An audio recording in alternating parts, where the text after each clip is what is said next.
Hello friends, welcome to வீல் ரோஜன் crime diaries. 2009 வருஷம் யூஎஸ்ல இருக்க வெஸ்ட் வர்ஜீனியாங்கிற ஸ்டேட்ல 32 வயசு ஸ்டேசி ஸ்மித்ங்கிற பெண்மணி தன்னோட கணவர் கூட ஏற்பட்ட கருத்து வேறுபாடு காரணமா அவரை விட்டு பிரிஞ்சுக்கிட்டு தன்னோட 2 குழந்தைகளோட தனியா வச்சுட்டு வராங்க. 7 வயதுல ஒரு மகளும் 3 வயதுல ஒரு மகனும் இருக்காங்க. 2009 வருஷம் கிறிஸ்மஸை ஒரு வீட்டில் வச்சு நல்லா ஸ்டேசி ஸ்மித் தன்னோட குழந்தைகளோட செலிப்ரேட் பண்றாங்க.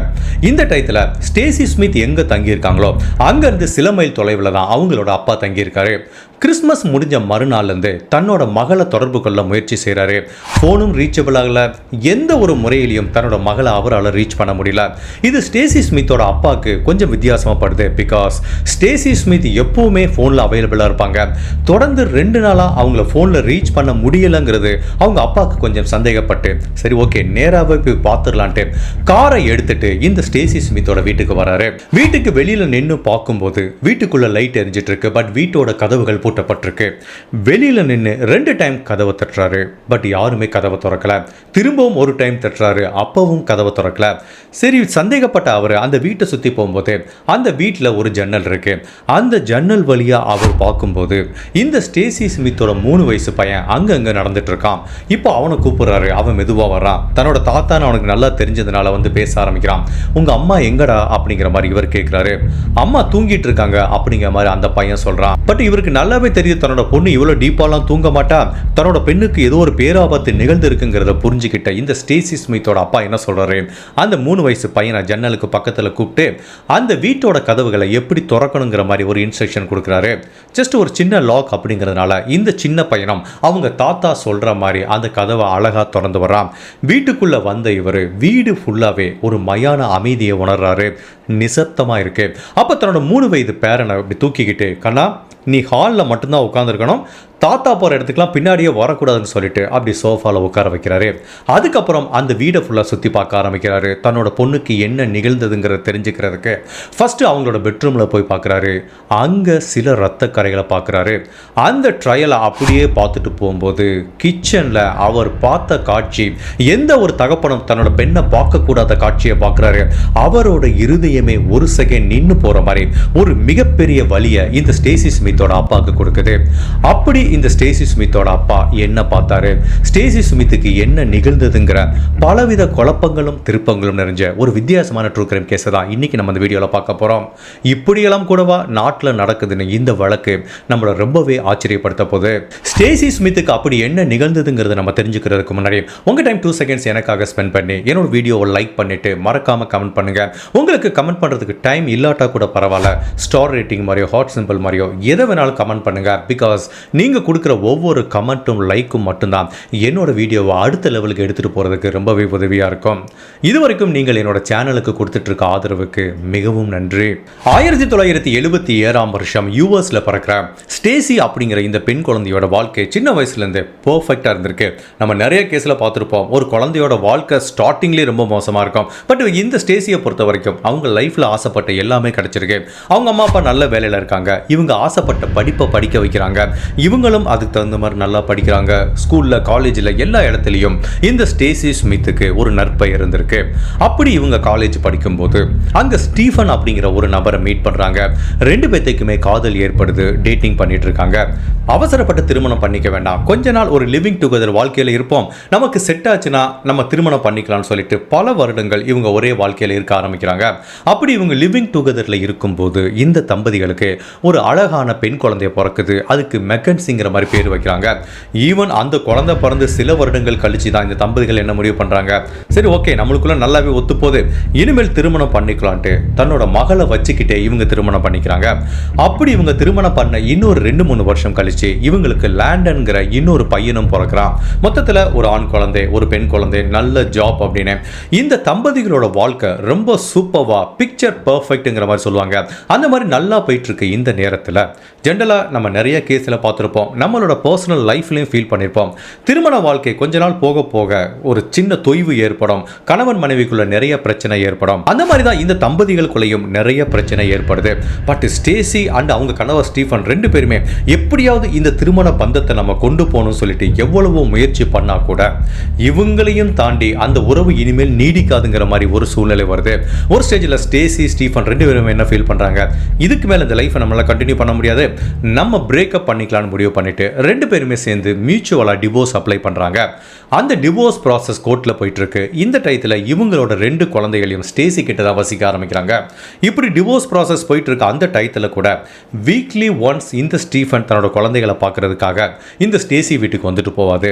இவங்க என்னதான் பிரிஞ்சு போன கணவன் மனைவியா இருந்தா கூட இன்னுமே ஒரு நல்ல நண்பர்களா இருக்காங்க. அதுவும் குழந்தைகள் நலன் கருதி இவங்க ரெண்டு பேத்துக்குள்ளேயும் இன்னவே ஒரு நல்ல உறவு மெயின்டைன் ஆயிட்டு இருக்கு. இந்த டயத்தில் ஸ்டேசி தன்னோட ரெண்டு குழந்தைகளும் வச்சு தனியா கஷ்டப்படுறதுனால அவங்க வேலைக்கு போற மாதிரி ஒரு சூழ்நிலை ஏற்படுது. ஒரு ஹாஸ்பிட்டல்ல ஒரு மிகப்பெரிய டாக்டருக்கு அசிஸ்டண்டா வேலை பார்த்துட்டு இருக்காங்க. இந்த டயத்தில் அவங்க ரெகுலரா வேலைக்கு போயிட்டு வரும்போது பக்கத்தில் ஒரு ஷாப் இருக்கு, ரெஸ்டாரண்ட் இருக்கு, அடிக்கடி அங்கே போயிட்டு வருவாங்க. அப்படி அந்த ரெஸ்டாரண்ட்டுக்கு போகும்போது ஒரு நாள் பிரெண்ட் அப்படிங்கிற ஒரு நபரை மீட் பண்றாங்க. அந்த நபரை பார்க்கும்போதே அவங்களுக்கு தோணுது, இவனை எங்கேயோ பார்த்துருக்குமே அப்படின்னு திங்க் பண்ணி பார்க்கும்போது தான் கரெக்ட், இவனை நம்ம ஸ்கூல்ல பார்த்துருக்கோம், இவன் நம்ம கூட ஸ்கூல்ல படிச்சிருக்காங்கிற மாதிரி அந்த பிரெண்ட்ங்கிற நபர்கிட்ட போய் பேச ஆரம்பிக்கிறான். ரெண்டு பேரும் ஃப்ரெண்டாக ஆரம்பிக்கிறாங்க. ஆக்சுவலா ஸ்கூல் படிக்கும் போதே இந்த பிரெண்டுக்கு ஸ்டேசி மேல ஒரு பயங்கரமான காதல் இருந்திருக்கு. அந்த காதலை பலமுறை வெளிப்படுத்தியிருக்கான். பட் ஸ்டேசி அதுக்கு முழுவதுமாக மறுப்பு தெரிவிச்சிருக்காங்க.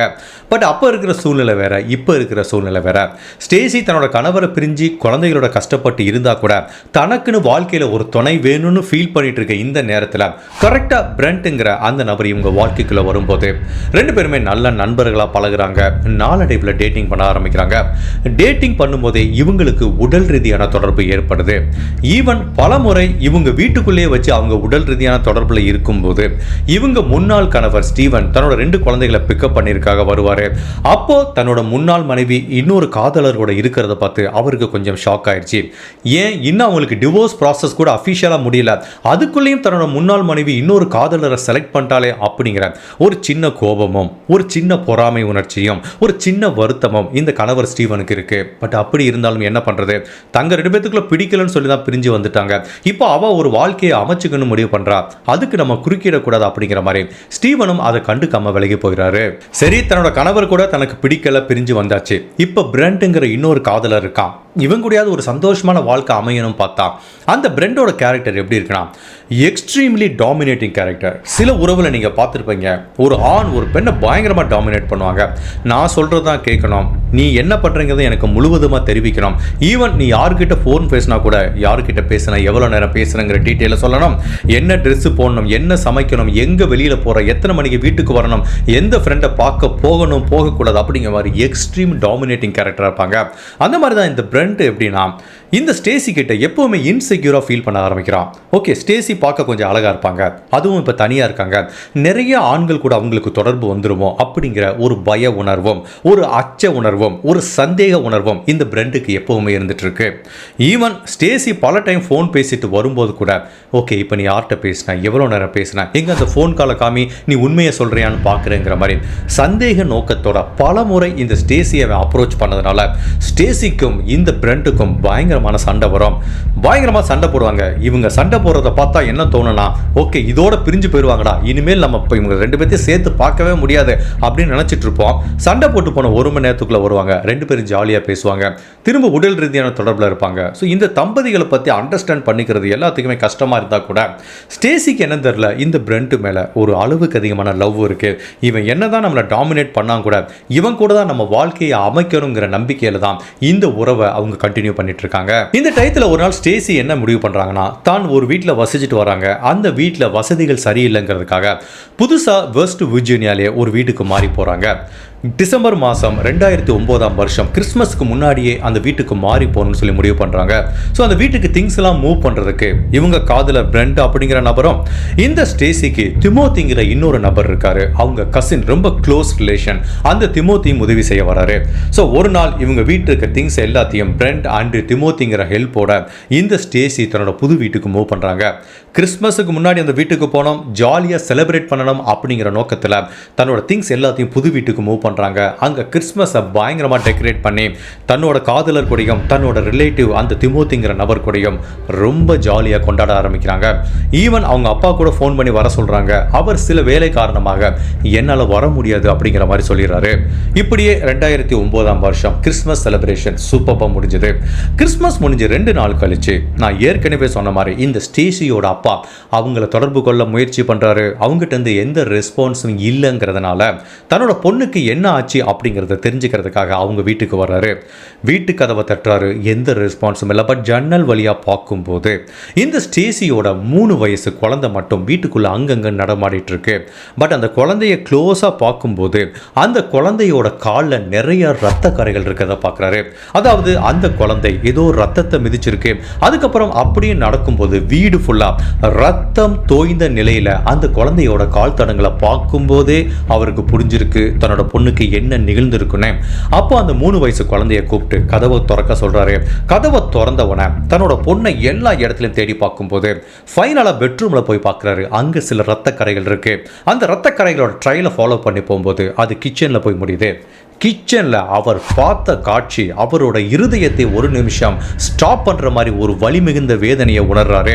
அந்த இடத்துல ரத்த வெள்ளத்துல தன்னோட பெண்ணு இருக்காங்க. பட் அந்த பெண் இறந்து போய் பல மணி நேரம் இருக்குங்கிறது அவங்க அப்பாவுக்கு தெரியுது. அதாவது இந்த ஸ்டேசியை கொலை பண்ண கொலைகாரன் ஒரு கத்தியை எடுத்து அவங்களோட கழுத்து பகுதியில் இப்படி சொருகினதுல ரத்தம் பீச்சிட்டு அந்த இடத்துல அவங்க பரிதாபமா இறந்து போயிருக்காங்க. அவங்களோட மரணத்தை பார்க்கும்போதே தெரியுது இறுதி நிமிடங்கள் வலி மிகுந்ததாகவும் வேதனையாகவும் இருந்ததுங்கிறத புரிஞ்சுக்கிட்ட அவங்க அப்பா ஒரு நொடி கூட தாமதிக்காம போலீஸுக்கு கால் பண்ணி இந்த மாதிரி தன்னோட பொண்ணு இறந்து போயிட்டாங்கிற மாதிரி ஒரு கம்ப்ளைண்ட் பதிவு பண்றாரு. அடுத்த கொஞ்ச நேரத்துக்குள்ளே போலீஸ் பாராமெடிக் டீம் எல்லாரும் வந்து இந்த கிரைம் சீனை செக்யூர் பண்ணி அந்த வீட்டுக்குள்ள இருக்க எல்லா தடயங்களையும் கலெக்ட் பண்ண ஆரம்பிக்கிறாங்க. இந்த கிரைம் சீனை செக்யூர் பண்ணி போலீஸ் அங்க இருக்கிற தடயங்கள் எல்லாத்தையும் கலெக்ட் பண்ண ஆரம்பிக்கிறாங்க. ஒரு சிகரெட் பட் கிடைக்குது. ஒரு பீர் கேன் கிடைக்குது. இது எல்லாத்தையும் தாண்டி போலீஸ் ரொம்பவே யூனிக்கா அட்ராக்ட் பண்ற ஒரு எவிடன்ஸ் கிடைக்குது. அதாவது கொலை செய்யப்பட்ட இந்த ஸ்டேசியோட வீட்டோட வால்ல 2 வாசகங்கள் எழுதப்பட்டிருக்கு. முதல் வாசகம் என்ன எழுதிருக்குன்னா சீட்டிங் அப்படிங்கிற மாதிரி எழுதிருக்கு. 2வது கீழே இருக்க வாசகங்கள் ஒரு பெண்ணை பத்தி சொல்ற தவறான விஷயம். ஒரு பெண் பல ஆண்கள் கிட்ட போயிட்டு ஒரு தவறான உறவு வச்சுக்கும் போது அந்த பெண்ணை ஒரு வார்த்தையை சொல்லி திட்டுவாங்க. அந்த மாதிரி ஒரு வார்த்தையை 2வது வாசகமா எழுதியிருக்காங்க. சீட்டிங் அந்த 2வது வார்த்தை. இதை பார்க்கும்போது போலீஸுக்கு என்ன தெரியுது அப்படின்னா இவங்களை கொலை பண்ண அந்த கொலைகாரன் கண்டிப்பா ஸ்டேசிக்கு நெருக்கமான ஒரு நபராக இருக்கணும். அதே டயத்தில் ஸ்டேசிக்கும் அந்த நபருக்கும் ஒரு தொடர்பு இருந்திருக்கணும். ஸ்டேசி அந்த நபரை ஏமாத்திருக்கணும், சீட் பண்ணிருக்கணும். அந்த காரணத்துக்காண்டி தான் இந்த அவங்களை கொலை பண்ணி இந்த ஒரு வாசகத்தை செவத்துல எழுதி வச்சுட்டு போயிருக்காங்க அப்படிங்கிறத போலீஸ் திங்க் பண்றாங்க. இந்த கிரைமை பொறுத்த வரைக்கும் இந்த கொலையை யாரு நேரா பார்த்திருக்கலாம் அப்படின்னா கொலை செய்யப்பட்ட ஸ்டேசியோட 3 வயசு பையன் மட்டும்தான் இந்த கொலையை நேரா பார்த்திருக்கான். ஃபார்ச்சுனேட்டா இந்த ஸ்டேசியோட முதல் குழந்தை 7 வயசு குழந்தை அன்னைக்கு அவங்க ஃப்ரெண்டு வீட்டில் தங்குறதுக்காக போனதுனால தான் மேபி அந்த குழந்தையோட உயிர் காப்பாற்றப்பட்டிருக்கு. பட் இந்த கொலைகாரன் இந்த 3 வயசு பையனை மட்டும் உயிரோட விட்டுட்டு போனதுக்குரிய காரணம் மேபி 3 வயசு பையன் தானே, இவன் போலீஸ் கிட்ட நம்மளை பத்தி என்ன சொல்லிட போறான் அப்படிங்கிற ஒரு காரணமா கூட இருக்கலாம். மேலும் அந்த பையன் அவங்க அம்மா இறந்து போனதுக்கு அப்புறம் பல மணி நேரம் அவங்க அம்மாவை எழுப்புறதுக்காக முயற்சி பண்ணியிருக்கான். ஸோ என்ன நடந்திருக்கலாங்கிற மாதிரி போலீஸ் திங்க் பண்றாங்கன்னா மேபி இந்த 3 வயசு பையன் அவங்க அம்மாவை கொலை பண்ண அந்த காட்சியை நேராக பார்த்துருக்க வாய்ப்பில்லை. அப்போ அந்த பையன் தூங்கிட்டு இருந்திருக்கலாம். எழுந்து வந்து பார்க்கும்போது கிச்சன்ல அவங்க அம்மா ரத்த வெள்ளத்தில் படுத்திருக்காங்க. தன்னோட அம்மா இறந்து போயிட்டாங்களா இல்லை தூங்கிட்டு இருக்காங்களா அப்படிங்கிறத கூட ஒரு வித்தியாசப்படுத்தி பார்க்க தெரியாத பருவத்தில் தான் அந்த 3 வயசு குழந்தை இருக்கு. அந்த 3 வயசு பையன் அவங்க அம்மாவை எழுப்பி பார்த்துருக்கான். அவங்க அம்மா எழுந்திருக்காதனால அவங்க அம்மா பக்கத்திலேயே போய் இருந்திருக்கான். அப்போதான் அந்த குழந்தையோட காலில் ஸ்டேசி உடம்புலேருந்து வந்த ரத்தங்கள் பட்டிருக்கு. அதுக்கப்புறம் என்ன பண்ணுறதுனே தெரியாமல் அந்த வீடு ஃபுல்லாக அந்த 3 வயசு பையன் சுற்றிக்கிட்டே இருந்திருக்கான். அந்த டயத்தில் தான் லக்கிலி அவங்க தாத்தா வந்ததுனால தான் இந்த 3 வயசு பையனோட உயிர் காப்பாற்றப்பட்டிருக்கு. பட் அப்படி இருந்தா கூட சரி இந்த 3 வயசு பையன்கிட்ட நம்ம பேசி பார்த்தா கொலைகாரனை பற்றி ஏதாவது தடயம் கிடைக்கலாங்கிறதுக்காக குழந்தைகள் மனநல மருத்துவரை குச்சி இந்த 3 வயசு பையன் கிட்ட விசாரிக்கிறாங்க. அவரும் எவ்வளவோ முயற்சி பண்ணா கூட இந்த பையன் சொன்ன ஸ்டேட்மெண்ட் இருந்து கண்டிப்பா தன்னோட அம்மாவை கொலை பண்ண அந்த கொலைகாரனை இந்த பையன் நேராகவும் பார்க்கல, அவங்க அம்மாவை கொலை பண்ண அந்த காட்சியையும் இந்த பையன் நேரா பார்க்கல அப்படிங்கிறத அந்த மனநல மருத்துவர் உறுதிப்படுத்துறாரு. மேலும் இந்த கிரைம் சீனை ஃபுல்லா போலீஸ் செக் பண்ணி பார்க்கும்போது எந்த வித ஃபோர்ஸ் என்ட்ரியும் இல்லை. வீட்டை உடைச்சோ ஜன்னலை உடைச்சோ யாருமே இந்த வீட்டுக்குள்ளே வந்ததுக்குரிய தடயங்கள் இல்லை. மேலும் ஸ்டேசியை கொலை பண்ணதுக்கப்புறம் அந்த கொலைகாரன் கதவை ஃபோஸ்ட்டாக அப்படி லாக் பண்ணிட்டு போயிருக்கான். சில டோர் பார்த்தீங்கன்னா உள்ள கூடி லாக் இருக்கும், இப்படி லாக் பண்ணிட்டா உள்ள கூடி லாக் ஆயிரும். அந்த மாதிரி ஒரு டோர் இருந்ததுனால இவங்களை கொலை பண்ண அந்த கொலைகாரன் கதவை லாக் பண்ணிட்டு போயிருக்கான். இந்த எவிடன்ஸ் எல்லாத்தையும் வச்சு பார்க்கும்போது நான் ஏற்கனவே சொன்ன மாதிரி ஸ்டேசியை கொலை பண்ண அந்த கொலைகாரன் அவங்களுக்கு நெருக்கமான ஒரு நபராக தான் இருக்கணும். அது மட்டும் இல்லாமல் ஸ்டேசியை கொலை பண்ணி முடிச்சதுக்கு அப்புறம் ஸ்டேசிக்கு சொந்தமான நிறைய பொருட்களை அந்த கொலைகாரன் திருடிட்டு போயிருக்கான். அவங்களோட டெபிட் கார்டு, கிரெடிட் கார்டு, அவங்களோட பர்ஸ், அவங்களோட கார் எல்லாத்தையும் திருடிட்டு போயிருக்கான். ஸ்டேசியோட காரும் மிஸ் ஆக ஆரம்பிக்குது. ஸோ இந்த டயத்தில் போலீஸ் அவங்களோட காரை தேட ஆரம்பிக்கிறாங்க. அங்கங்கே பெட்ரோலில் இருக்கிற போலீஸ் ஆஃபீஸருக்கு ஸ்டேசியோட காரை பற்றி தகவல் கொடுக்குறாங்க. இந்த கேஸை பொறுத்த வரைக்கும் ஸ்டேசியோட கொலை வழக்கில் போலீஸுக்கு ரெண்டு மிக மிக முக்கியமான சஸ்பெக்ட் இருக்கு. ஒன்று இந்த ஸ்டேசியோட முன்னாள் கணவர் ஸ்டீஃபன் அப்படிங்கிற நபர், இப்போ ஸ்டேசியோட காதலர் பிரெண்ட் அப்படிங்கிற ரெண்டாவது நபர். இப்போ போலீஸ் அவங்களோட முன்னாள் காதலர் ஸ்டீஃபனை கூப்பிட்டு விசாரிக்கிறாங்க. பிகாஸ் ஸ்டீஃபன் இந்த கொலையை பண்ணிருக்கிறதுக்கு நிறைய வாய்ப்பு இருக்கு. பிகாஸ் செவத்தில் இருக்க அந்த வாசகங்களை லிங்க் பண்ணி பார்க்கும்போது ஆக்சுவலாக என்ன நடந்திருக்குன்னா, இவங்களுக்குள்ள ப்ராப்பராக டிவோர்ஸ் வாங்குறதுக்கு முன்னாடியே, அஃபிஷியலாக டிவோர்ஸ் பேப்பர் இவங்க கையில் வர்றதுக்கு முன்னாடியே ஸ்டேசி பிரெண்ட் அப்படிங்கிற ஒரு நபர் கூட தொடர்பில் இருந்திருக்காங்க. ஈவன் உடல் ரீதியான தொடர்பில் இருந்திருக்காங்க. டிவோர்ஸ் வாங்குறதுக்கு முன்னாடியே இன்னொரு நபர் கூட தொடர்பில் இருக்கிறது தன்னை ஏமாத்துறதுக்கு அர்த்தம் அப்படிங்கிற மாதிரி இந்த ஸ்டீஃபனுக்கு ஃபீல் பண்ணியிருக்கலாம். ஈவன் பலமுறை தன்னோட குழந்தைகளை பிக்கப் பண்ண வர்றப்ப கூட இவங்க ரெண்டு பேரும் ஒரே ரூமுக்குள்ள இருக்கிறத ஸ்டீஃபன் பார்த்துருக்காரு. இது எல்லாத்தையும் வச்சு பார்க்கும்போது இந்த ஸ்டேசியோட காதலர் பிரெண்ட் மேலே கொஞ்சம் ஒரு பொறாமை உணர்ச்சி இருக்கலாம். தன்னோட முன்னாள் மனைவி தன்னை ஏமாத்திட்டு இருக்காளே அப்படிங்கிற ஒரு கோபத்தில் இந்த முன்னாள் கணவர் ஸ்டீஃபன் தான் அவங்கள கொலை பண்ணிட்டு இந்த வாசகங்களை செவத்தில் எழுதி வச்சிருக்கலாங்கிற மாதிரி திங்க் பண்ணி இப்போ அவரை விசாரணை கூட்டிட்டு வர்றாங்க.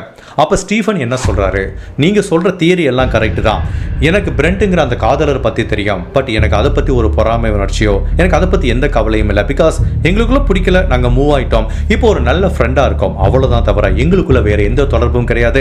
அவங்க மேல நான் பொறாமைப்படுறதுக்கு, அவங்க மேல எனக்கு எந்த ஒரு காதலோ உணர்ச்சியோ எதுவுமே இல்லைங்கிற மாதிரி சொல்றாரு. மேலும் இந்த கொலை நடந்தப்போ ஸ்டீஃபன் வேற இடத்துல இருந்ததுக்குரிய தடயங்கள் கிடைக்கிறதுனால மேபி ஸ்டீஃபன் இந்த கொலையை பண்ணிருக்கிறதுக்கு வாய்ப்பு இல்லைங்கிற மாதிரி போலீஸ் திங்க் பண்றாங்க. இந்த ஸ்டேசியோட காதலர் பிரெண்ட் அப்படிங்கிற பத்தி இந்த ஸ்டேசியோட குடும்ப உறவுகள் கிட்ட கேட்கும்போது எல்லாருமே என்ன சொல்றாங்கன்னா, இந்த பிரெண்ட் தான் கண்டிப்பா கொலை பண்ணிக்கிறதுக்கு வாய்ப்பு இருக்குங்கிற மாதிரி சொல்றாங்க. பிகாஸ் இந்த காதலரோட கேரக்டர் எப்படின்னா பயங்கர ஷார்ட் டெம்பர், ஒரு சின்ன விஷயம்னா கூட பயங்கரமாக குதிக்க ஆரம்பிச்சிருவான். இவங்களுக்கு தெரியாமல் ஸ்டேசி ஒரு நபர்கிட்ட ஃபோன் பேசினாலோ இல்லை திடீர்னு நீங்கள் வெளியில் போயிட்டு வரேன்னு சொன்னாலோ அவனுக்கு ஒரு பதட்டம் வர ஆரம்பிச்சிடும், ஒரு சந்தேகம் வர ஆரம்பிச்சிடும். 24 மணி நேரம் தன்னோட காதலியை யாராவது தூக்கிட்டு போயிடுவாங்களோ, தன்னோட காதலி யார் கூடயாவது போய் தொடர்பில் இருந்துருவாளோ அப்படிங்கிற ஒரு பய உணர்வும் அச்ச உணர்வும் இந்த பிரெண்டுக்கு எப்பவுமே இருந்ததுனால அடிக்கடி ரெண்டு பேத்துக்குள்ள சண்டை வரும். இவன் நிறைய டைம் ஸ்டேசியை மிரட்டியிருக்கான், அவங்கள உடல் ரீதியாக தாக்கவும் முயற்சி பண்ணதுனால பிரெண்ட் இந்த கொலையை பண்ணிருக்கிறதுக்கு வாய்ப்பு இருக்குங்கிற மாதிரி திங்க் பண்றாங்க. அதுவும் செவத்தலுக்கு அந்த வாசகங்களும் பிரெண்ட்டுக்கு சந்தேகப்படுறதுக்கு மேலும் வலுப்படுத்தப்படுது. சரி, இப்போ அந்த காதலர் எங்க இருக்காருன்னு சொல்லி போலீஸ் அவரை தேட ஆரம்பிக்கிறாங்க. டைரக்டா போய் என்கொயரி பண்ணாம அவங்க வீட்டு ஃபார்ம் ஹவுஸை ஃபுல்லாக சர்ச் பண்ணுறதுக்கு சர்ச் வாரண்ட் வாங்கிட்டு போகிறாங்க. பிகாஸ் ஸ்டேசியை கொலை பண்ணுறதுக்காக பயன்படுத்தப்பட்ட அந்த கத்தி கிரைம் சீனில் இல்லை, பட் அந்த கத்தியை கொலைகாரன் கிச்சன்லேருந்து தான் எடுத்திருக்கான் அப்படிங்கிறது போலீஸுக்கு தெரியுது. அதனால் மேபி இந்த பிரெண்டோட வீட்டில் இவங்களை கொலை பண்ணுறதுக்காக பயன்படுத்தப்பட்ட ஆயுதம் இருக்கலாம்ங்கிறதுக்காக சர்ச் வாரண்ட் வாங்கிட்டு அவங்க வீட்டை தட்டுறாங்க. அப்படி வீட்டு கதவை தட்டும்போது பிரெண்ட் கதவை திறக்கிறான். போலீஸை பார்த்தவன அவனுக்கு பயங்கரமான ஒரு பய உணர்வு வர ஆரம்பிக்குது. ஜென்ரலாக நம்ம எல்லாத்துக்குமே எப்படி இருக்கும், திடீர்னு ஒரு போலீஸ் வந்து நம்ம வீட்டு கதவை தட்டினா கொஞ்சம் ஒரு பயமாக இருக்கும். அந்த மாதிரி ஒரு பயம் உணர்வா இல்லை வேற ஏதாவது அவன் பண்ணியிருக்கானா அப்படிங்கிற நோக்கத்தில் போலீஸ் அவங்ககிட்ட விசாரணை பண்ணும்போது இந்த பிரெண்ட் என்ன சொல்கிறான், சார் நீங்கள் எதுக்காக என்னோட வீட்டுக்கு வந்திருக்கீங்க கேட்கும்போது உங்கள் காதலி கொலை செய்யப்பட்டிருக்காங்கன்னு சொல்ல விட்டு இந்த பிரெண்டுக்கு பயங்கர ஷாக் ஆயிடுது. அதாவது இந்த போலீஸ் சொல்லி தான் தன்னோட காதலி கொலை செய்யப்பட்டிருக்காங்க அப்படிங்கிறதே அவனுக்கு தெரிய வருது. அவனோட ஃபேஸ் ரியாக்ஷனை போலீஸ் க்ளோஸாக பார்க்குறாங்க. பட் அவனோட ரியாக்ஷனும் அவனோட கோபம் வருத்தம் எல்லாமே ஒரு நேச்சராக இருக்கிறதுனால உண்மையிலே ஒரு காதலி கொலை செய்யப்பட்ட காதலன் எப்படி ஒரு அதிர்ச்சியை வெளிப்படுத்துவானா அந்த மாதிரி ஒரு அதிர்ச்சியை தான் இந்த பிரெண்ட் வெளிப்படுத்துறதுனால ஒருவேளை இவன் சொல்றது உண்மையா இருக்கலாமோ, இவனுக்கும் அதுக்கும் தொடர்பு இல்லாமல் இருக்கலாமோ அப்படிங்கிற ஒரு சந்தேகம் போலீஸுக்கு இருந்தால் கூட அவனை போலீஸ் ஸ்டேஷனுக்கு விசாரணை கூட்டிட்டு போறாங்க. ஓகே, ஸ்டேசி கொலை செய்யப்பட்டப்போ நீ எங்கே இருந்த, என்ன நடந்ததுங்கிறத உண்மையை சொல்லு அப்படிங்கிற மாதிரி கேட்கும்போது அவன் என்ன சொல்கிறான், ஸ்டேசி கொலை செய்யப்பட்ட அந்த இரவு நான் ஸ்டேசி வீட்டில் தான் இருந்தேன். நான் மட்டுமல்ல, நான் அதுக்கப்புறம் ஸ்டேசியோட கசின் திமோத்திங்கிற பையன், ஸ்டேசியோட 3 வயசு குழந்தை, அவங்களோட 7 வயசு குழந்தை ஒரு ஃப்ரெண்டு வீட்டில் போய் தங்கி இருந்தது. ஸோ நாங்கள் எல்லாரும் வீட்டில் உட்காந்து ஜாலியாக டின்னர் சாப்பிட்டு பேசிகிட்டு இருந்தோம். அப்போது நைட்டு ஒரு 10 மணி இருக்கும். எனக்கும் ஸ்டேசிக்கும் ஒரு கடுமையான வாக்குவாதம் ஏற்பட்டது. பயங்கர சண்டையாச்சு. நான் வேகமாக கோச்சிட்டு போயிட்டேன். ஜென்ரலாக எங்களுக்குள்ள இந்த மாதிரி கோபம் அடிக்கடி வரும், சண்டை நிறைய நடக்கும். ஒரு 1 or 2 ஹவர்ஸ்க்குள்ளே நாங்கள் சமாதானம் ஆயிடுவோம். அப்படி சண்டை போடும்போது இந்த பிரண்ட் ஸ்டேசியை பயங்கர கேவலமான ஒரு வார்த்தையை வச்சு திட்டியிருக்காரு. இதனால் ஸ்டேசிக்கும் கடுமையான ஒரு கோபம் வந்திருக்கு. இந்த டயத்தில் பிரண்ட் அப்படி வெளியில் போயிட்டாரு. வெளியில் போயிட்டு ஒரு 1 hour 2 hours கழிச்சு நைட்டு ஒரு 12:30 மணிக்கு திரும்ப வீட்டுக்கு வந்திருக்காரு. அப்படி வந்து ஸ்டேசியை சமாதானப்படுத்தியிருக்காரு. அப்படி சமாதானப்படுத்தி முடிச்சதுக்கப்புறம் 2 பேரும் பெட்ரூமுக்குள்ள போயிட்டு உடல் ரீதியான தொடர்பில் இருந்திருக்காங்க. இவங்க ஒரு பெட்ரூமில் இருந்திருக்காங்க. இன்னொரு பெட்ரூமில் இந்த ஸ்டேசியோட கசின் திமோத்திங்கிறவரும் அவங்களோட 3 வயசு குழந்தையும் தூங்கிட்டு இருந்திருக்காங்க. இந்த தம்பதிகளுக்குள்ள சண்டையெல்லாம் சரியாக விட்டு இந்த பிரண்ட் என்ன சொல்லியிருக்கான், சரி நம்ம இனிமேல் இந்த மாதிரி சண்டை வராமல் பார்த்துக்கலாம், நம்ம லைஃப்பை ஹாப்பியாக என்ஜாய் பண்ணலாம்னு சொல்லிட்டு பாய் அப்படின்னு சொல்லிட்டு தான் கிளம்பி வந்திருக்கான். ஆக்சுவலாக இதுதான் பிரண்ட் இந்த ஸ்டேசியை உயிரோட பார்த்த கடைசி தருணம். இதுக்கப்புறம் அவங்களுக்கு என்ன நிகழ்ந்ததுங்கிறது எனக்கு தெரியாது. கடைசியாக ஸ்டேசி உயிரோடு இருந்தப்போ அவங்க கசின் திமோத்தியும் அவங்களோட 3 வயசு குழந்தையும் தான் அந்த வீட்டில் இருந்தது. நான் சொல்கிற தியரி உண்மையா பொய்யாங்கிறத அவங்க கசின் திமோத்திக்கிட்டே போய் நீங்கள் கேட்டுக்கோங்க அப்படிங்கிற மாதிரி இவன் சொல்கிறான். இவன் சொல்கிறத உண்மையா பொய்யா நம்புறது தெரியல. சரி, இருந்தாலும் பாலிகிராஃப் டெஸ்ட் எடுக்க சொல்கிறாங்க. உண்மை கண்டறியும் சோதனையில் இந்த பிரண்ட் பாஸ் ஆயிடறான். இதுவே போலீஸுக்கு ஷாக்காக இருக்கு. பட் சில பேர் இந்த உண்மை கண்டறியும் சோதனை கருவியை ட்ரிக் பண்ணி அதை ஏமாற்றவும் முடியும். உண்மையிலே இந்த பிரண்ட் ஒரு பெரிய ஆக்டராக இருக்கிறதுக்கு நிறைய சான்ஸ் இருக்கு. ஈவன் அவங்க வீட்டில் போய் விசாரணை பண்ணும்போது கூட இவன் ரொம்ப கேஷுவலாக இருந்ததுனால இவனை ரொம்ப கேர்ஃபுல்லாக டீல் பண்ணணும் அப்படிங்கிற மாதிரி தான் போலீஸ் திங்க் பண்ணுறாங்க. பட் அப்படி இருந்தால் கூட இந்த பிரண்ட்டுக்கு அகைன்ஸ்டாக எந்த ஒரு தடயமும் இல்லை. ஒருவேளை இவன் இந்த கொலையை பண்ணியிருக்கிறதுக்கு வாய்ப்பு இல்லையோ, இவனை ரிலீஸ் பண்ணிடலான்னு போலீஸ் திங்க் பண்ண போகிறப்போ அவனோட ஷர்ட் பாக்கெட்டில் போலீஸ் ஒரு விஷயத்தை கண்டுபிடிக்கிறாங்க. ஒரு சின்ன ரத்த கரையை கண்டுபிடிக்கிறாங்க. அப்போ போலீஸ் அதை பற்றி கேட்குறாங்க, இந்த ரத்த கரை உன் ஷர்ட்டில் எப்படி வந்ததுன்னு கேட்குறாங்க. நான் வீட்டில் ஒரு சின்ன ஒர்க் பண்ணிட்டு இருந்தேன், ஒரு சின்ன ஆக்சிடென்ட் ஆச்சு, அதில் தான் எனக்கு இந்த ரத்த கரை வந்தது, இந்த ரத்தம் என்னோட ரத்தம் அப்படிங்கிற மாதிரி அவன் சொல்கிறான். பட் போலீஸ் அதை நம்புறதுக்கு ரெடியாக இல்லை. உடனே அவனோட ஷர்ட்டை எவிடன்ஸ்க்காக கலெக்ட் பண்ணிட்டு ஃபாரன்சிக் லேபுக்கு டெஸ்ட்டுக்கு அனுப்பி வைக்கிறாங்க. மேபி இந்த எவிடன்ஸ் எல்லாம் கிளியர் பண்ணுற வரைக்கும் இந்த பிரண்ட் ஸ்டில் சஸ்பெக்டாக தான் இருப்பாங்கிற மாதிரி போலீஸ் திங்க் பண்ணுறாங்க. இந்த டயத்தில் பிரண்ட் சொல்கிற தியரி உண்மையா பொய்யா அப்படிங்கிறத யாரால நிரூபிக்க முடியும்? கொலை செய்யப்பட்ட ஸ்டேசியோட கசின் திமோத்தி அப்படிங்கிற நபர் தான். இப்போ போலீஸ் அந்த திமோத்தியை தேட ஆரம்பிக்கும் போது இன்னொரு பேரதிர்ச்சி காத்துட்டு இருக்கு. எப்போ ஸ்டேசி கொலை செய்யப்பட்டாங்களோ அதிலிருந்து இந்த திமோத்தி தலைமறைவாக இருந்திருக்கான். இந்த கேஸை பொறுத்த வரைக்கும் போலீஸ் பல இடங்களில் டேட் எண்டாகி நிற்குது. இந்த கேஸில் இருக்கிற 3 மிக சஸ்பெக்ட்டுமே யாரையுமே கண்ட்ரோல் பண்ண முடியல. அவங்க முன்னாள் கணவரையும் பண்ண முடியல, காதலரையும் பண்ண முடியல, அவங்க கசின் திமோத்திங்கிற நபர் எங்கே போயிருக்காருன்னு தெரியல. இந்த டயத்தில் ஓகே, இப்போ திரும்ப அவங்க முன்னாள் கணவர்கிட்ட விசாரணையை ஆரம்பிக்கிறாங்க. அவர் என்ன சொல்கிறார் அப்படின்னா, நான் ஏற்கனவே சொன்ன மாதிரி இந்த கொலை நடந்தப்போ நான் இந்த இடத்துல இல்லை. பட் நான் என்ன ஃபீல் பண்ணுறேன்னா, பர்சனலாக என்னோட மனைவியோட முன்னாள் மனைவியோட காதலர் பிரண்ட் தான் இந்த கொலையை பண்ணியிருக்கிறதுக்கு வாய்ப்பு இருக்குங்கிற மாதிரி சொல்கிறாரு. பிகாஸ் அவன் ஏற்கனவே பல முறை தன்னோட முன்னாள் மனைவியை கொடுமைப்படுத்திட்டு சந்தேகப்பட்டதுனால அவன் தான் பண்ணியிருக்கிறதுக்கு வாய்ப்பு இருக்குங்கிற மாதிரி அவங்க முன்னாள் கணவரும் ஃபீல் பண்ணுறாரு. இந்த டயத்தில் போலீஸ் இந்த திமோத்தியை ஒரு பக்கம் தேடிட்டு இருக்காங்க, அவங்க காரை ஒரு பக்கம் தேடிட்டு இருக்காங்க. அப்போது இந்த ஸ்டேசிக்கு சொந்தமான காரை பற்றி போலீஸ் விசாரணை பண்ணும்போது இன்னொரு திடுக்கிடும் தகவல் வெளியில் வருது. அதாவது ஸ்டேசியோட கார் அவங்க பேரில் ரெஜிஸ்ட்ரேஷன் செய்யப்படலை.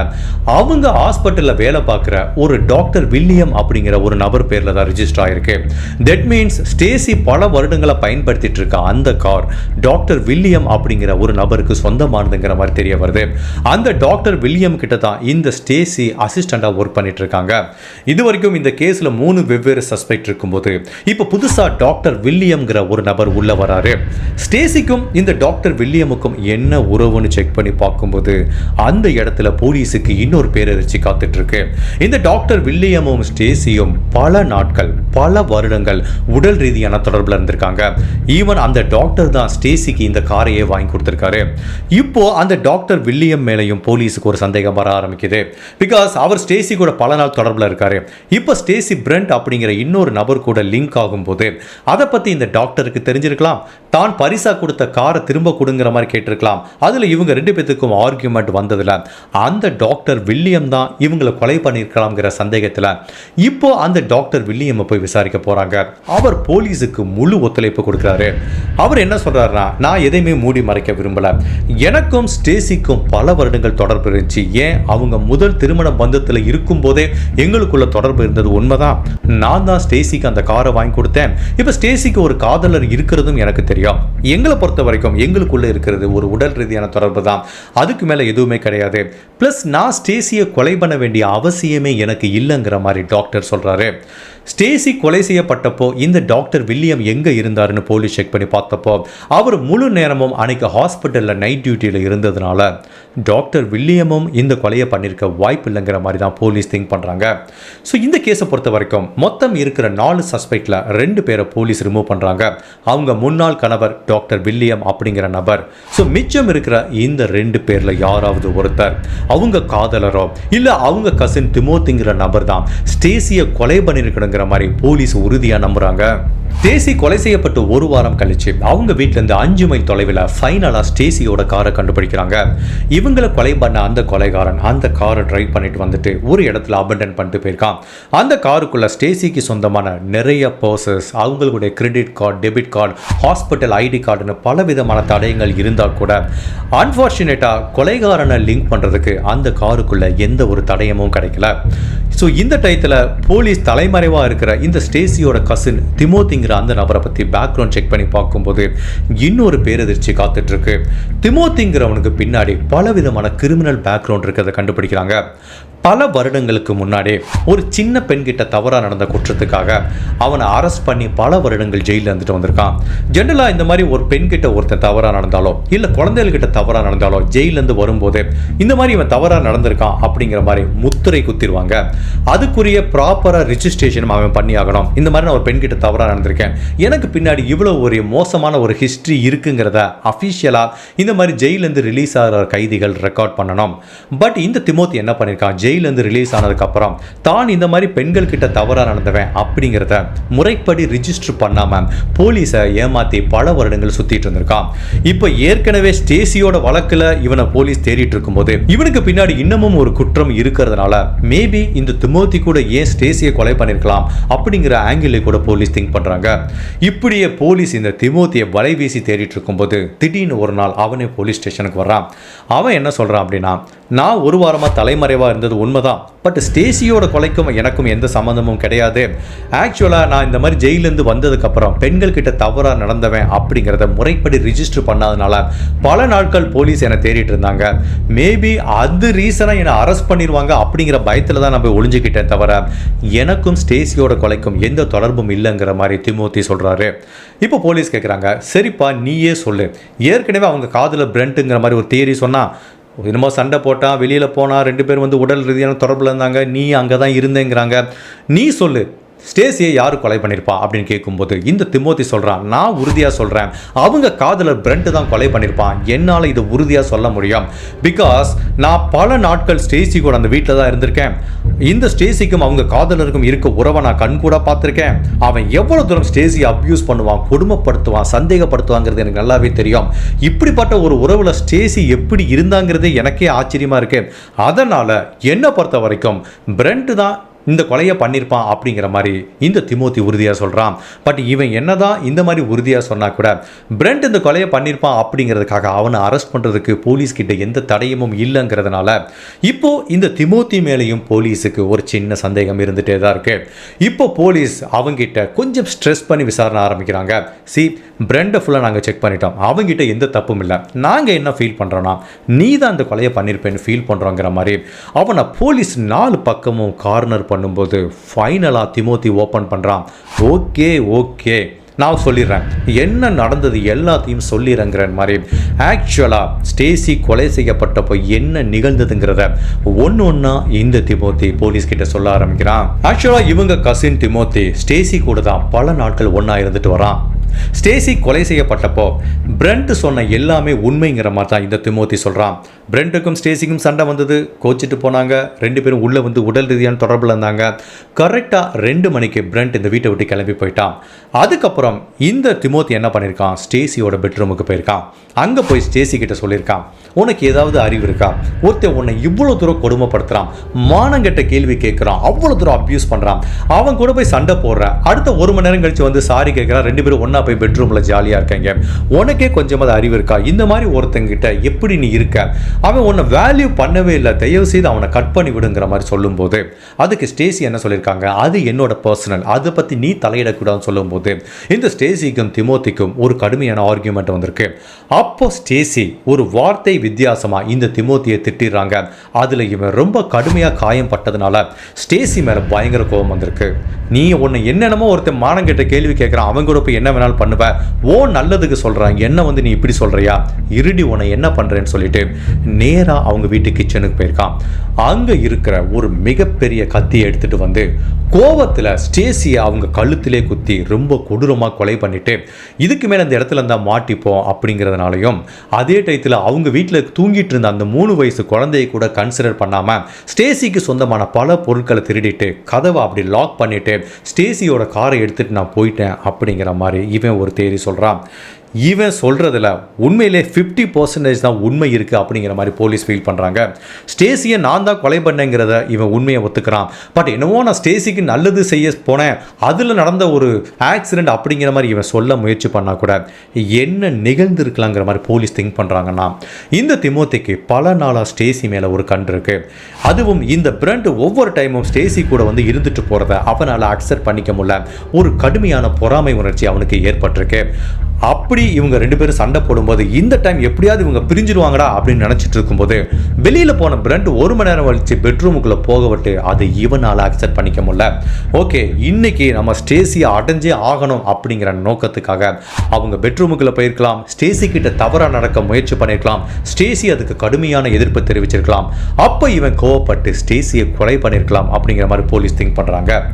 பட் செவத்தில் எழுதப்பட்ட வாசகம் சீட்டிங் அப்படிங்கிற மாதிரியும் ஒரு தவறான பெண்ணை பற்றி சொல்கிற வார்த்தையும் யார் எழுதுனா அப்படிங்கிறத பற்றி இந்த திமோத்தி கிட்ட கேட்கும்போது அதை நான் தான் எழுதினேன் அப்படிங்கிறத அவன் கன்ஃபெஷன் பண்ணிக்கிறான். எதுக்காக எழுதுனா அப்படின்னா, நான் எழுதின வாசகங்கள் எல்லாமே ஒன்று அவங்களோட காதலர் பிரெண்ட்டை பாயிண்ட் பண்ணுற மாதிரி இருக்கும், இல்லை முன்னாள் கணவரை பாயிண்ட் பண்ணுற மாதிரி இருக்கும். ஸோ போலீஸுக்கு தான் மேலே சந்தேகம் வரக்கூடாது அப்படிங்கிறதுக்காகவும் அவங்க காதலர் பிரெண்ட் அப்படிங்கிற நபரை இந்த கேஸில் ஃப்ரேம் பண்ணி ஜெயிலுக்கு அனுப்பணுங்கிற ஒரே நோக்கத்துக்காண்டி தான் இந்த மாதிரி நான் ஃப்ரேம் பண்ண முயற்சி பண்ணேன் அப்படிங்கிறத திமோத்தி கன்ஃபெஷன் பண்ணிக்கிறான். திமோத்தி ஸ்டேசியை கொலை பண்ணுறதுக்கு என்ன காரணம் வேணா இருந்தால் கூட அவன் தான் கொலை பண்ணா அப்படிங்கிறது உறுதி செய்யப்படுது. மேலும் போலீஸ் இந்த திமோத்தியை செக் பண்ணி பார்க்கும்போது அவன் போட்டிருந்த ஜீன்ஸில் நிறைய ரத்த கரைகள் இருக்கிறத பார்க்குறாங்க.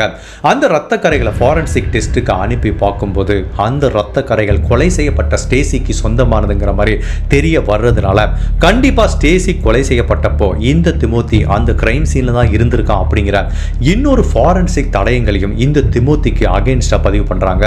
மேலும் இந்த கொலையை தான் எல்லாத்தையும் கன்ஃபெஷன் பண்ணிக்கிட்டதுனால கொலை செய்யறதுக்காக பயன்படுத்தப்பட்ட அந்த கத்தியை எந்த இடத்துல தூக்கி போட்டு போனேன் அப்படிங்கிறதையும் இவன் போலீஸ் கிட்ட சொல்றான்.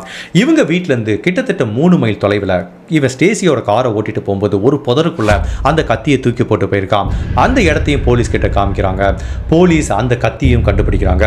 பிகாஸ் எந்த ஒரு கொலை வழக்கிலையும் கொலை செய்யறதுக்காக பயன்படுத்தப்பட்ட ஆயுதம் ஒரு மிக முக்கியமான தடயமா பார்க்கப்படுறதுனால திமோத்திக்கு அகைன்ஸ்டா கொலை பண்றதுக்காக பயன்படுத்தப்பட்ட இந்த கத்தியும் ஒரு மிக முக்கியமான தடயமா பதிவு செய்யப்படுது. ஃபைனலா இருதரப்பு வாதங்களையும் கேட்ட நீதிபதி இந்த திமோத்திக்கு அகைன்ஸ்டா நிறைய ஃபாரன்சிக் தடயங்கள் இருக்கிறதுனால திமோத்தி தான் இந்த ஸ்டேசியை கொலை பண்ணிருக்கிறதுக்கு நிறைய வாய்ப்பு இருக்குங்கிற மாதிரி நீதிமன்றம் நம்புதுங்கிற மாதிரி சொல்றாங்க. மேலும் இதுக்குரிய மோட்டிவ் என்னங்கிறதையும் நீதிமன்றம் நல்லாவே புரிஞ்சுக்குது. அதாவது தன்னோட கசினை அடையணும் அப்படிங்கிற நோக்கத்துக்காண்டியும் இந்த ஸ்டேசியோட காதலர் மேல் இந்த பொறாமை உணர்ச்சியினாலே தான் இந்த கொலை நடந்திருக்கு அப்படிங்கிறதும் உறுதி செய்யப்பட்டு ஈவன் இந்த திமோத்தி மேல ஏற்கனவே ஒரு பெண் கிட்ட தவறா நடந்த வழக்கு இருக்கிறதாகவும் பல வருடங்கள் அவன் போலீஸ இந்த மாதிரி ஒரு அஃபண்டர் அப்படிங்கறத ரிஜிஸ்டர் பண்ணாம ஏமாத்திட்டு இருந்த குற்றமும் கன்சிடர் பண்றதுனால இந்த திமோத்தினால சமூகத்துக்கு ஒரு மிகப்பெரிய ஆபத்து இருக்கு. இனிமேல் இவனை சொசைட்டில வெளியில விட்டா இந்த மாதிரி நிறைய கொலைகள் நடக்கும் அப்படிங்கிறதுனால இந்த திமோத்திக்கு பரோல வெளிவர முடியாத மாதிரி அமெரிக்க நீதிமன்றத்தில் ஆயுள் தண்டனை கொடுக்குறாங்க. இந்த கேஸை படிச்சு பார்க்கும்போது என் மனசுல டக்குன்னு தோன்ற விஷயம் என்ன அப்படின்னா, டெக்னிக்கலா ஃபாரன்சிக் டேர்மா இந்த கேஸை நான் எப்படி பார்க்குறேன் அப்படின்னா, செவத்தில் ஒரு வாசகம் எழுதப்பட்டிருக்கு. சீட்டிங் அந்த பெண்ணை பற்றி ஒரு தவறா, அதுவும் ரத்தங்களை தொட்டு கைப்பட ஒரு நபர் எழுதியிருக்காரு. கண்டிப்பாக இதை யார் எழுதுனாங்கிறத கண்டுபிடிக்கிறதுக்காக forensic expert hand writing analysis பண்ணியிருக்கலாம். இந்த த்ரூ அவுட் த இன்வெஸ்டிகேஷனை நான் பார்க்கும்போது அது எதுக்காக அவங்க பண்ணலைங்கிற மாதிரி தெரியுது. பிகாஸ் இந்த கேஸில் ஒரு 3 நாள் சஸ்பெக்ட் இருக்காங்க. அவங்க முன்னாள் கணவர், அந்த டாக்டர், அதுக்கப்புறம் இந்த திமோத்தி அவங்க காதலர், இந்த 4 பேரையும் செவத்தில் என்ன வாசகங்கள் எழுதப்பட்டிருக்கோ அதை அப்படியே பேப்பரில் எழுத சொன்னால் ஈஸியாக ஹேண்ட் ரைட்டிங் அனாலிசிஸ் வச்சு இந்த வாசகங்களை யார் எழுதுனாங்க அப்படிங்கிறத கண்டுபிடிச்சிருக்க முடியும்.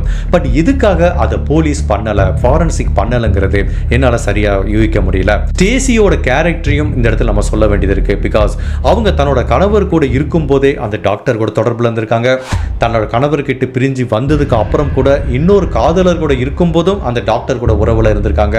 ஸோ இவங்க ஒரு 2-3 நபர் கூட தவறான உறவுல இருந்ததுனால தான் மேபி இந்த கொலைக்கு அது ஒரு காரணமா இருந்திருக்கலாம். பிகாஸ் திமோத்தி என்ன திங்க் பண்ணிருக்கலாம், இவன் என்ன போற வரவன் எல்லா கூடயும் இந்த மாதிரி உடல் ரீதியாக தொடர்புல இருக்கா, ஏன் நம்ம கூட என்ன இருந்தா குறைஞ்சா போயிடுவா அப்படிங்கிற மாதிரி ஒரு தவறான கண்ணோட்டம் திமோத்திக்கு இந்த ஸ்டேசி மேல வந்திருக்கலாம் அப்படிங்கிற மாதிரி கூட எனக்கு தோணுது. அட் தி எண்ட் இந்த கேஸ்ல இருந்து நம்ம எடுத்துக்க வேண்டிய விஷயம் என்ன அப்படின்னா, எஸ்பெஷலி 2வது திருமணம் பண்ணிக்க போற ஆண்களோ பெண்களோ அவங்களுக்கு குழந்தை இருந்தா அவங்களோட பார்ட்னரை தேர்ந்தெடுக்கும் போது ரொம்ப கவனமா தேர்ந்தெடுக்கணுங்கிறதுக்கு இந்த கேஸ் ஒரு பெஸ்ட் எக்ஸாம்பிள்.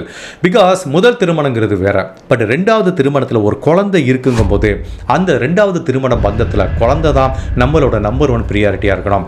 ஒரு பெண் அவங்களுக்கு ஒரு குழந்தை இருக்கும்போது ஒரு ஆணை 2வது திருமணத்துக்கு தேர்ந்தெடுக்கும் போது அந்த ஆண் கிட்ட தெளிவா சொல்லிடணும், என்னோட பொண்ணு தான் எனக்கு ப்ரியாரிட்டி, நான் இவளை எப்படி என்னோட பெண்ணுங்கிற மாதிரி பார்க்கறனோ, என்ன கல்யாணம் பண்ணி மனைவியை ஏற்றுக்கிட்டேன்னா என்னோட குழந்தையும் உன்னோட குழந்தை மாதிரி தான் பார்க்கணும், அதுக்கு உனக்கு சம்மதனா திருமணம் பண்ணிக்கலாங்கிற மாதிரி தான் சொல்லணும். அது எல்லாத்தையும் தாண்டி இப்போ திருமணம் பண்ணிக்கிட்டதுக்கு அப்புறம் இவங்களுக்கு 2வது ஒரு குழந்தை பிறந்துச்சுன்னா அந்த குழந்தைய பார்ஷியலாக வேறுபடுத்தி பார்க்காம ரெண்டுமே ஒரே குழந்தைகள்ங்கிற மாதிரி ட்ரீட் பண்ணணும் அப்படிங்கிறதுல தான் ரொம்ப கிளியராக இருக்கிறோம். அட் தி எண்ட் 2வது திருமணம் பண்ண போகிற எல்லாத்துக்கும் என்ன சொல்கிறேன்னா, உங்களோட ப்ரியாரிட்டி குழந்தையாக தான் இருக்கணும். நீங்கள் செலக்ட் பண்ணுற நபர் உங்கள் குழந்தையை ஏற்றுப்பாரு அப்படிங்கிறது 100% இல்லை, 200% இல்லை, 300% உறுதியாக தெரிஞ்சால் மட்டும்தான் நீங்கள் கல்யாணம் பண்ணிக்கோங்க. இல்லைனா கண்டிப்பாக உங்களோட குழந்தையோட வாழ்க்கை ஃபியூச்சரில் அஃபெக்ட் ஆகிறதுக்கு நிறையவே சான்ஸ் இருக்குது. இந்த ஸ்டேசியோட கேஸை பற்றி நீங்கள் என்ன நினைக்கிறீங்க? திமோத்தி என்ன காரணத்துக்காண்டி ஸ்டேசியை கொலை பண்ணியிருக்கலாம் நீங்கள் நினைக்கிறீங்க? உங்களோட கருத்தை மறக்காமல் இந்த வீடியோவில் பதிவு பண்ணுங்கள். இந்த மாதிரி அனதர் கேஸில் உங்களை சந்திக்கிறேன். சில்ட்ரன், பாய்.